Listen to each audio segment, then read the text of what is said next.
Welcome to What Is It About the Weather? Where once a week we get together and explore the many ways that weather touches our lives. Some obvious, some a bit more subtle. I'm your host, Mark Jelonic, and this week we're going to be talking about politicizing weather. Now, as you can imagine, that's going to touch on Hurricane Harvey. And certainly a lot of my past week has been in that realm. But I don't want to go there just yet. So, that's usually we do this kind of weather intertwined stuff. And it's going to be related to the main topic. So let's back off and cover, a couple of other things. And specifically, I want to go back to something I brought up last week, and time just really didn't allow me to go into it. And it was I was fresh on the heels of it. And it involves two podcasts that I appeared on. One is called Undaunted. And this podcast is an exploration of podcasting, really. It's hosted by Amos, who also is involved with Ritual Misery, one of the hosts there as well. But he engages a dialogue with other podcasters about what we like about podcasting, why we got into it, the things we've learned along the way, sort of thing. So if podcasting is a topic of interest to you, you'll definitely want to check that series out. And hopefully my episode as well. The other one, Ritual Misery. I mentioned Amos. There's also Kent there. These guys, they've known each other for a long time. They call each other lifelong friends. I don't know exactly how old they were when they met, but they've known each other a long time. Both spent time in the military, and they've just, go through life in their podcast. They're kind of geeky folks, so they like a little tech, little nerdy things like Game of Thrones, other topics like that. If those kind of topics interest you, and if you like exploring kind of people chatting about, real things that they're dealing with all the time, then that's a series you'd want to check out. Now, I will warn you, it's a not safe for work kind of podcast on that second one. So, you get a little language in there. But again, if that doesn't bother you, give it a consideration. But, listen to both these series. I'll put links in the show notes so you can explore them when you have time. And again, you don't need to listen to the episodes I was on. Pick some others. I mean, you know me by now, right? If you're listening to the podcast, you might find those episodes interesting, but you certainly don't need to touch there. All right. As I mentioned, this week, weather intertwined wise, I think Hurricane Harvey would have to be the main topic. And this, it's interesting because we have these big events, and we're going to get into the political angle here in a moment. But this was one that touched me on many levels. So it's been a difficult at times, stressful at times sort of event. And I think it's because this particular weather event touches me in so many ways. And you've heard me talk about this before. In tropical cyclone forecasting and hurricane forecasting, those of us who do it are often, mesmerized, or we get engrossed into these images we're seeing and the event that's going on around us. And we're fascinated with the science, but we also realize there's real world impacts, and we have to be careful to say, wow, I was impressed by, or was it an incredible, balanced with the knowledge that somewhere along the line there's a good chance that when it is incredible or impressive or, unlike anything we've ever experienced, there's likely to be some human implications. And I think that's a good reminder for us as forecasters that our real goal with all this stuff is not just about portraying what the weather's going to do in this situation, but hopefully in some way translating that into useful information for the people who are going to be impacted by those events. And in the case of Harvey, for me, it was tricky because the forecasts were actually pretty good on this one, the model forecast. A lot of times, we as humans, when we get involved in these, we look at the model forecast and it's our job to discern, is it good, or what are the challenges, or what the model be missing. But in this case, it pretty much saw where it was going to happen and make landfall days in advance, and it saw this catastrophic amount of rain that was going to be left in the area of southeast Texas. Now, that said, I can talk about that, I can warn, but without a connection, that's the best I can do. So every now and then having these connecting events is useful for me to be able to rethink about how I convey a message if I'm required to with a specific event. With Harvey, the reason it did that is people that I know personally were directly impacted by this event. I had friends from grade school who actually support and listen to this podcast that were impacted by this event. I have a lot of professional colleagues that I've worked with and interacted with for years that were impacted by this event. But I also had family members who were directly impacted by this event. So with that level of connection, and particularly with this type of event, because it wasn't like the storm blew through and it was just devastating in the path that it created, it lingered, right? It was a situation where it was there for a long time. And you just had to watch this thing unfold. One of the challenges for us as meteorologists, I think, and I believe that most folks who forecast weather and look at this kind of stuff would agree, is even though the models were calling for feet of rain, and quite honestly, estimates in the 40 to 50 inch range, again, multiple days before it happened, sometimes when we see those things in a model, we go, oh, that's not going to happen. Or that's our inclination, because we know the models sometimes get magnitudes wrong, let's say. Sometimes they don't, and this is a case where they didn't. But it may have even taken us a while to warm up to the idea that this was really going to happen. Now, some people were very good and vocal about putting that message out there often and early. But historically, and this gets into the challenge of when do you trust a weather forecast and why sometimes, yes, sometimes meteorologists are still going to cry a little wolf, and we've talked about that in a past podcast. But always keep in mind that there still remains uncertainty in what we do. And we've got to give people the information to react to, hopefully with fewer false alarms, but still so that they do something with this information. And despite all that information being there wasn't a big call for people to leave Houston. You know, maybe they really didn't believe it for whatever reason. But it also was a situation where there was, I think, a letdown and a lull because too often people with hurricanes get focused on winds. And I had this conversation with another podcaster where, exchanged some emails with them about this very topic, because it's somebody who actually has experienced a hurricane and the devastation it can cause. Too often when we see pictures and those sort of things in hurricanes, we focus on the wind. How strong is the wind? What's the peak wind? How big's the wind field? Where's it going to make landfall? And the strongest winds will be around that. That wasn't, fortunately for Texas, that landfall occurred in a less heavily populated area. But very often with tropical cyclones across the globe, the real devastation comes from the water. Maybe the pictures from the wind, and it's like a tornado as well. Maybe the pictures of roofs being blown off and that sort of thing makes people focus on the winds with hurricanes.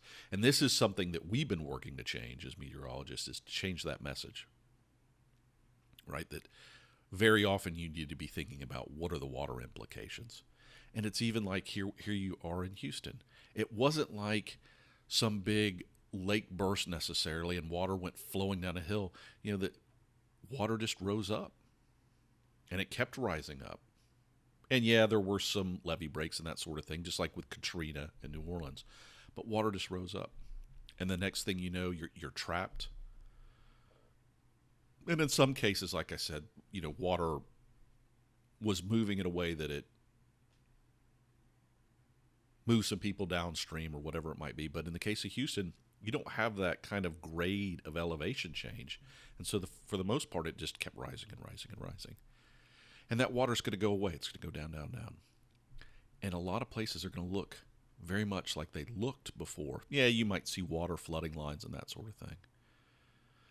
But what that does to buildings, thankfully so far, the loss of life has been at a fairly low number. Now, that'll likely change as we're able to examine the area and find some people that were missed. But generally speaking, that has not been the biggest problem. But the long-term recovery, it's going to take years. And I was in New Orleans a couple of years ago, and that's what they were still talking about, is how long it has taken to recover. And this, I want to stop for a moment and say, this is not a Harvey exclusive. We've been watching tremendous monsoon flooding in the area of Mumbai, India. And you don't get as much attention on that in the U.S. news for a variety of reasons, but specifically because Harvey's been going on. But in that case, it's taken over 1,000 lives.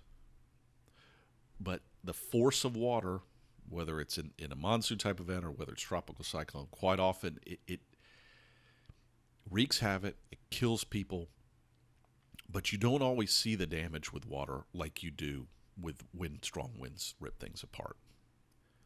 Any case, let's talk about what all this means in terms of this event and what it leads to. As I mentioned, the forecasts were fairly good, but for whatever reason, decisions were not made for people to evacuate Houston, and it's easier said than done. When you've got a metro area of 5 million plus people, everybody can't easily just pick up and go. And sometimes the people that are in the riskiest areas don't have the means. Here, for people that are listening globally, and I know I've got a lot of listeners outside the U.S., Houston is not an uncommon U.S. metropolitan area. It's very spread out, and the main transportation modes are cars. Yes, there's some public transport type scenarios, but this is not a dense Europe situation or an Asia situation where you have trains and other mechanisms to get people out of harm's way. So it's not always easy for people, particularly with limited means, to just pick up and move or pick up and get out of the way, or to have the money to even buy the gas, even if they have a car, to buy the gas tank worth of stuff and get supplies and get out of the way. It just may not be easily feasible. Now, that gets into the politicizing. More than anything, I wish these were the lessons that we learned, right? How could we do a better job of getting people out of harm's way before harm arrives? Because ideally what should have happened is Houston should have been a ghost town. And everybody should have moved on to other locations. Again, easy to say, not always easy to implement. But weather events are very interesting in what they do to us as people, as a society, or as, the race of humans, and how we respond to it. And of course, there's always the political element that goes with that. And some of it is good, and I understand why it happens, and some of it is it's just plain annoying. I saw stories run this week about a certain person. I'm not even going to get into names. You guys can Google all this and find it out. Certain person and a clothing choice that they made. As you can imagine, high-profile person. And all this time and effort, all the wasted eyeballs, all the wasted text, all the wasted people spending time writing about this topic. Who cares? I don't care what your political ideology is. Who cares? Move on to what's important. And this is part of our challenge, right? If we as individuals learn something, it's stop clicking on those stories. Stop reading them. I mean, I couldn't believe it. These stories were showing up in credible news sources. We get in this whole debate about, who's writing the truth or whatever these days. But fundamentally, we create this dilemma because we click on these stupid stories, 15 ways to whatever, whatever, or can you believe so-and-so, so-and-so. We create this environment. Now, it's a vicious cycle because those same organizations have moved to where they get us to do that and write stupid headlines that get us to those stories. So there's blame all the way around. But the first thing you can learn in all this is stop paying attention to it. Don't click on the story. Don't give it eyeballs. And if we could do that, a lot of things would change. But this happened in the news side, but there's also on the political side. So one of the first stories that came out was about how we had Sandy a few years ago. And Sandy was an event that impacted the New York City area, New York City metropolitan area, a little south of that, more so in a lot of ways. It made landfall in New Jersey, so south of New York City proper. But there was, again, huge water impacts. Those were the big things. It was about flooding. It was about storm surge. It was all those sort of things. And here in the U.S., there was a bill put forth in our legislative body about relief funds. Now, relief from these type of events takes years, and that's just the nature of things. There's the immediate response, and then there's the long-term recovery. And spending all the money and getting everything in place to do that takes a long time. So a bill was created that was going to be involved in this for a long time. And, of course, the political stuff starts right away. Well, this bill is full of port. Essentially, it's full of waste, if you will. Has nothing to do with said event. Now, if you go back and look at the records of it, it seems like most of it had everything to do with it. People are like, well, why is money being spent in Florida? Well, this storm tracked up the east coast of the U.S. Kind of like the storm Matthew did a few years ago. There was a Florida impact and there was a Carolina impact. Very different things, but both had real impacts. And it's not uncommon. But the real rub in this, the reason this story came up was, here you had these people from now the area where Harvey has hit that voted against funding this bill. Yet now they were asking for it. And the flip side of it was, oh, can you believe blah, blah, blah. Now they need money, blah, blah, blah, blah, blah. So here we are. People have died. People lost everything. And again, Harvey is just one example. Sandy was another. The flooding in Mumbai, another thing. I can go on and on and on. And while I can speak to the U.S. politics, and I know that weather gets politicized, I have to imagine it happens in other places too. It may not be the same way because the political structure may be different. But weather gets politicized because it's always an easy scapegoat.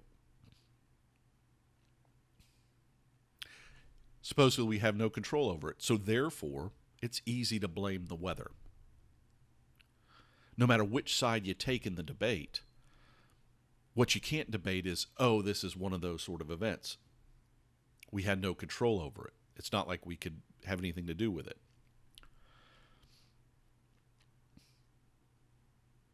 So it happens. And it happens every time we have one of these events. And this other podcaster I was talking about I was talking to him, telling him I was going to do this sort of thing. And he's like, yeah, this is not the time to politicize. And this is somebody who does a politically oriented podcast, mind you. And I agree with him that in the short term, we should never see news about political things or who's wearing what to whatever. The focus should be on how can you help? But again, we'll have to drive that change. But whether it's the science angle, and I've seen that too, the debate about the connection between hurricanes and climate change and those sort of things, it's a worthwhile conversation. And on a separate listserv with scientists, I've been watching that debate unfold. And it's been a very engaged and interesting dialogue. And that's fine for that group. But I've watched the stories out there, and I'm just in disbelief at some of the things that are said. And I know with so many of these things, people's intentions are good, but what people are basing their comments on and that sort of thing, I just don't even know where to go with it sometimes. So there is good, right? It brings attention in a conversation to a topic. The question is going to be, is it the right topic? And are we debating the things that we need to? Because one of the challenges with Houston in particular is just land use. And where is the water going to go? And that's a very specific urban planning type of issue, completely separate from the event that happened and the science around that event. It has to do how we deal with when weather gives us a certain event.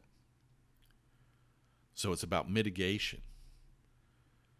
It's about planning. And these are also all difficult topics because they're long-term topics. And this is the other challenge with these extreme events, is both the planning for dealing with it and the planning for dealing with an aftermath if it happens and it's more extreme than what we even planned for are all long-term issues.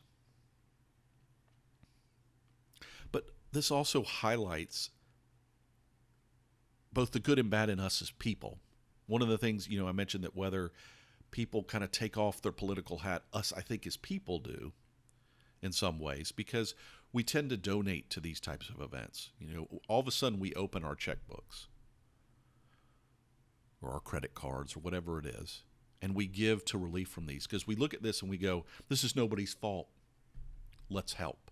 And that's the what I love about humanity is when we take those steps. I wish it would do that more often when we want to politicize an event and stop looking at there's a time to look at the cause and what you can do around the cause, but there's also just a time to help. And so I love when these events encourage us to help. And I wish we did this with more things. I wish it didn't take travesty for us to help.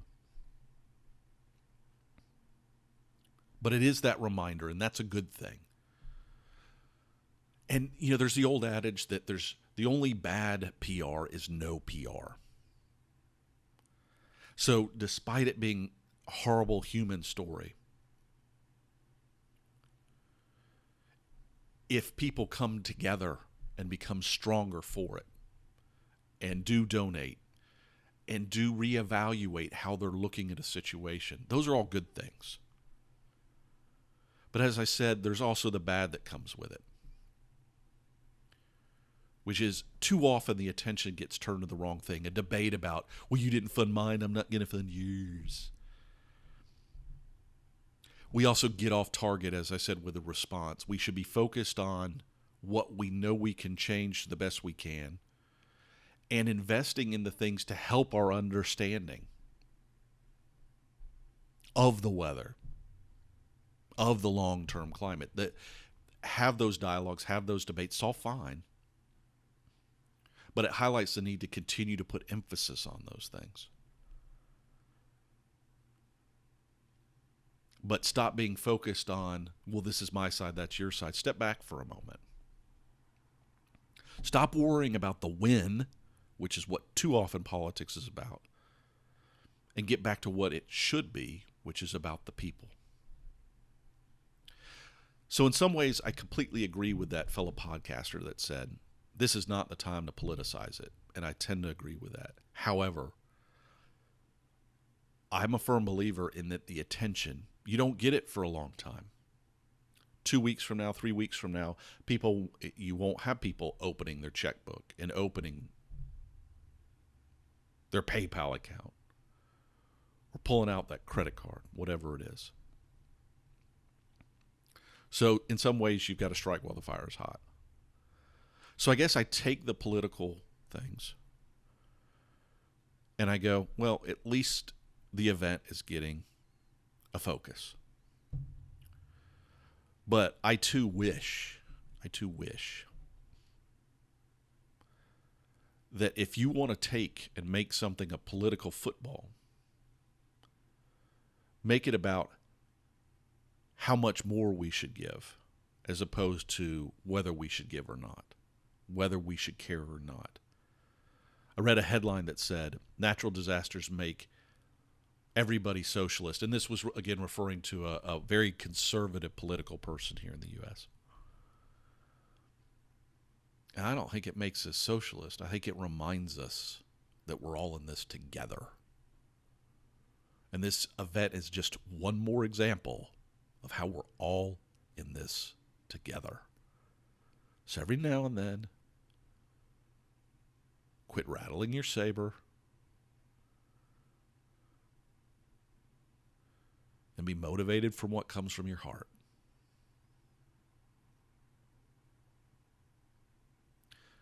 So have you helped? Have you helped the victims of Harvey? Have you helped the flooding victims in Mumbai? You know, we get every time I think I'm going to be talking about Patreon, I stop because it's a reminder that this is more important. I'm going to put links to different ways you can help. And there's even checkers on who's credible and who's not. So I've included some of those links. And I don't care what your political spectrum position is. I've put links to both conservative and liberal sources, news sources, where they have pages that say, here's where you can go help. So no excuses, people. No matter your ideology, step back, pause, ask what you can do to help. And do it because you want to, not because you get some dopamine hit just like playing social media stuff all the time. Give what you can. Help in whatever way you can. If you can't do it financial, try to figure out another way.